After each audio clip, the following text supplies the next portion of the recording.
இன்றைய தினத்தினுடைய ஆன்மீக தகவலாக நம்ம என்ன பார்க்க போறோம் சொல்லி பார்த்தோம்னா, ஒரு நேயரினுடைய கேள்விக்கான விடையைத்தான் பார்க்க போகிறோம். துளசி ராமன் அப்படிங்கிற அந்த நேயர் கேள்வி கேட்டிருக்கார். அவருடைய கேள்வி என்னன்னு சொல்லி பார்த்தோம்னா, போஜன சாஸ்திரம் என்று ஒன்று இருக்கிறதா? அப்படிங்கிறதா அவருடைய கேள்வியாக அமைந்திருக்கிறது. அதாவது அவர் எப்படி விவரமா எழுதியிருக்கார் சொல்லி பார்த்தோம்னா, சமீபத்தில் ஒரு வாத்தியார் சொன்னார், தயிர் வடை என்பதை சாப்பிடக்கூடாது அப்படின்னு சொன்னார். இதை போல இதை சாப்பிடலாம், இதை சாப்பிடக்கூடாது என்றெல்லாம் சாஸ்திரம் சொல்கிறதா? அதே போல உணவருந்தும் பொழுது கடைபிடிக்க வேண்டிய விதிமுறைகள் அப்படிங்கிறதெல்லாம் இருக்கா? அதாவது இது வந்து ஒரு போஜன சாஸ்திரம் இப்படி சொல்றது அப்படிங்கிற மாதிரி அவர் சொன்னார். அதுபோல் உண்மையிலேயே சாஸ்திரம் என்பது உண்டா என்பதுதான் அவருடைய கேள்வியாக அமைந்திருக்கிறது. அது நம்முடைய தர்ம சாஸ்திரம் வலியுறுத்துகின்ற விஷயத்தை தான் உங்களுடைய வாத்தியாரானவர் சொல்லி இருக்கிறார். தர்மசாஸ்திரம் என்ன சொல்றது அப்படின்னு சொல்லி பார்த்தோம்னா, இந்த தயிர் வடை என்கின்ற ஒரு விஷயத்தை ததிமாஷம் என்ற பெயரிலே இதனை சொல்வார்கள். இந்த தயிர் வடை என்பது மாமிசத்திற்கு சமானம் அப்படின்னு சொல்லி நம்முடைய சாஸ்திரமானது சொல்கிறது. அதாவது நீங்கள் வந்து ஒரு பியூர் வெஜிடேரியனாக இருக்கின்ற பட்சத்திலே நீங்கள் சர்வ நிச்சயமாக தயிர் வடையை சாப்பிடக்கூடாது. அதாவது ஒரு வடையை வெறும் வடையா உளுந்த வடை அப்படின்றது இருக்கு இல்லையா, இந்த உளுந்த வடையை அந்த தயிரிலே தொட்டு சாப்பிட்டால் கூட அது மாமிசத்திற்கு சமானமாகி விடுகிறது என்பதுதான் நிஜம். அதிலே எந்த விதமான சந்தேகமும் இல்லை. ஒரு சில பேர் வந்து வீட்டுல விசேஷ நாள்ல மோர்க்குழம்பு அப்படிங்கறத பண்ணுவா தெரியுமா? விரத நாள்ல மோர்க்குழம்பு பண்றேன்னு சொல்லிட்டு மோர்க்குழம்புல போடுறதுக்கு தான் இல்ல, காய்கறி இல்ல அப்படிங்கிறதுக்காக என்ன பண்ணுவான்னு பார்த்தோம்னா, இந்த வடையை போடும்போதே சின்ன சின்ன துணுக்கா உருட்டி இருப்பா. அந்த உளுந்த வடையை சின்ன சின்ன துணுக்கா உருட்டிட்டு அதை கூட மோர்க்குழம்புல போட்டுருவா தெரியுமா? அப்படி அந்த விரத நாட்களிலே மோர்க்குழம்பிலே இந்த உளுந்த வடையாக செய்யப்பட்ட துணுக்கினையும் போடக்கூடாது.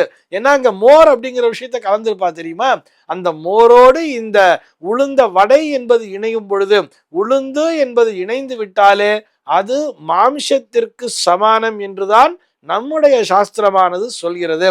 மாஷம் அப்படின்னு சொன்னா, மாஷா பூபம் அப்படின்னு தான் சொல்லுவா தெரியுமா வடைய? மாஷம்னு சொன்னா உளுந்துன்னு அர்த்தம். அந்த உளுந்தோடு ததி என்கின்ற தயிர் சேரும் பொழுது அது மாமிசத்திற்கு சமானமாகி விடுகிறது என்பதுதான் நிஜம். அதிலே எந்த விதமான சந்தேகமும் இல்லை. இந்த மாதிரி இதை சாப்பிடலாம், இதை சாப்பிடக்கூடாதுன்னு சொல்லி இருக்கான்னு சொன்னா அது நம்முடைய உணவு பழக்க வழக்கத்தினை பொறுத்தது தானே. இந்த காய்கறிகள் சாத்வீகமான குணத்தினை தரும், இந்த காய்கறிகள் தாமச குணத்தினை தரும், இந்த காய்கறிகள் அந்த ஒரு ராஜச குணத்தினை தரும் அப்படிங்கிற மாதிரிலாம் சொல்லியிருக்கா இல்லையா? நமக்கு சாத்வீக குணம் வேண்டும் என்று சொன்னால் ஒரு சில காய்கறிகளை தவிர்க்க வேண்டியது தானே. இதை சாப்பிடலாம் சாப்பிடக்கூடாதுங்கிறது நம்முடைய பெரியோர்கள் நமக்கு தெளிவாகவே சொல்லி இருப்பார்கள் தானே. இதனை போஜன சாஸ்திரம் என்ற பெயரிலே சொல்லாமல் நம்ம தர்மசாஸ்திரம் இதையெல்லாம் வலியுறுத்துதுன்னு சொல்லலாம். உணவருந்தும் பொழுது கடைபிடிக்க வேண்டிய விதிமுறைகள் அப்படின்னு சொன்னா, உணவுதான் நம்முடைய மனநிலையை தீர்மானிக்கிறது அப்படிங்கிறத புரிஞ்சுக்கணும். சார் சாப்பிட்றதுல கூடவா கண்டிஷன், நிம்மதியா சாப்பிட விட மாட்டீங்களா அப்படின்னு சொன்னா, அந்த நிம்மதி வேண்டும் என்று சொன்னால் அதற்கு இந்த விதிமுறைகளை பின்பற்றித்தான் சாப்பிட வேண்டும் என்று நம்முடைய பெரியவர்கள் வலியுறுத்தி இருக்கிறார்கள். அதனை பின்பற்ற வேண்டியதுதானே. இன்னைக்கு பெரும்பாலும் நாம் அனைவரும் செய்கின்ற தவறு என்னன்னு சொல்லி பார்த்தோம்னா, டேபிள்ல உட்காந்து சாப்பிட்றோம். டைனிங் டேபிள் அப்படிங்கிற ஒரு விஷயத்துல உட்காந்து சாப்பிட்றோம். இந்த டைனிங் டேபிள்ல உட்காந்து சாப்பிடக்கூடிய விஷயத்தையே நம்முடைய சாஸ்திரமானது மறுக்கிறது. கீழே அமர்ந்து சம்மணமிட்டு உட்கார்ந்து கொண்டுதான், பூமியிலே அமர்ந்து கொண்டுதான் சாப்பிட வேண்டும். அதிலே எந்த விதமான சந்தேகமும் இல்லை.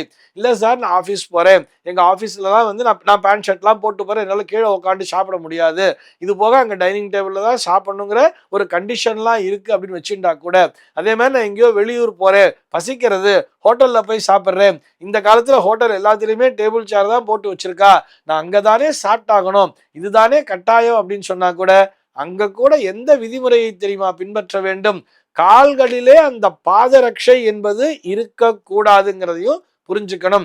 ஏன்னு சொன்னா, உணவினை நம்முடைய சாஸ்திரமானது எப்படி தெரியுமா சொல்றது? அன்னம் பிரம்மா, அகஞ்ச பிரம்மா, போக்தாச்ச பிரம்மா அப்படின்னே சொல்றா. அந்த அன்னத்திலே பிரம்மாவானவர் இருக்கிறார். அன்னம் என்பதே கடவுள்தான். உணவினை கடவுளாக பார் அப்படின்னு சொல்றார். இந்த போஜனம் என்பதே கடவுள்தான். அதனை பரிமாறுபவனும் கடவுள்தான். அதனை கொடுப்பவரும் அன்னதாத்தா என்பவனும் கடவுள்தான். அதனை சாப்பிடுபவன் இருக்கான் இல்லையா, அவனுக்குள்ளாகவும் பிரம்மாவானவர் இருக்கிறார். போக்தாச்ச பிரம்மா என்றே நம்முடைய சாஸ்திரமானது சொல்கிறது. இப்படி இருக்கும் பொழுது ஒரு உணவு அப்படின்னு வந்துட்டாலே அதனை தெய்வீக சிந்தனையோடு அணுக வேண்டும். ஒரு தெய்வத்தினை தொடும் பொழுது நம்ம காலில் செருப்பு போட்டுட்டு போவோமா? யோசிச்சு பார்க்கணும் இல்லையா? ஆக என்ன பண்ணணும்னு சொன்னா, ஹோட்டல்ல போனா கூட உட்காந்துருக்கோம்னு சொன்னா, அல்லது ஆபீஸ்ல உட்காந்து நம்ம சாப்பிட்றோம்னு சொன்னா கூட, ஒரு டேபிளிலே அமர்ந்து சாப்பிடும் பொழுது, ஒரு நாற்காலியில உட்காந்துருக்கோம் அப்படின்னு சொன்னா, கால்களிலே பாதரட்சை இல்லாமல் பார்த்து கொள்ள வேண்டும்.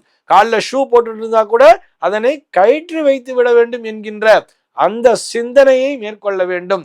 நம்ம ஏதோ ஒரு ஸ்நாக்ஸ் சாப்பிட போறோம், ஒரு டீ கடையில போய் ஒரு டீ சாப்பிட்றோம், வடை சாப்பிட்றோம்னா கூட காலில் இருக்கிற செருப்பை கழட்டி விட்டுட்டு தான் சாப்பிடணும் அப்படிங்கிறதையும் நினைவிலே கொள்ள வேண்டும். இது போன்று நிறைய விஷயங்களை நம்முடைய சாஸ்திரமானது வலியுறுத்துகிறது. இது எல்லாவற்றையும் விட என்ன தெரியுமா சொல்றா, நின்னுண்டு தண்ணியை கூட குடிக்க கூடாதுன்னு சொல்றா.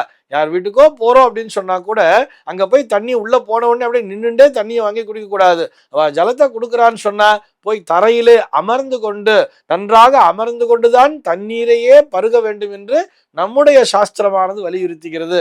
எதற்காக சார் இத்தனை கண்டிஷன் சொன்னா, இது அனைத்துமே நம்முடைய உடல் ஆரோக்கியம் கருதித்தான் என்பதை புரிந்து கொள்ள வேண்டும். இந்த சாஸ்திரங்களை பின்பற்றுபவர்கள், அதாவது இது போன்ற விஷயங்களை பின்பற்றி உணவினை அருந்துபவர்களுடைய ஆரோக்கியம் என்பது நீண்ட காலம் நீடித்திருக்கிறது, மிகவும் நல்லபடியாக இருக்கிறது. மருத்துவம் அப்படிங்கிற ஒரு விஷயத்துக்குள்ள போக வேண்டிய அவசியமே இல்லை. இந்த தகவலோடு இன்றைய தினம் நான் உங்களிடமிருந்து விடைபெற்றுக் கொள்கிறேன். மீண்டும் உங்கள் அனைவரையும் நாளைய தினம் ஒரு சுவாரஸ்யமான தகவலோடு சந்திக்கிறேன். எம்பெருமானினுடைய திருவருளினாலே இந்த நாள் உங்கள் அனைவருக்கும் சுப தினமாக அமைவதற்கு வாழ்த்துக்கள்.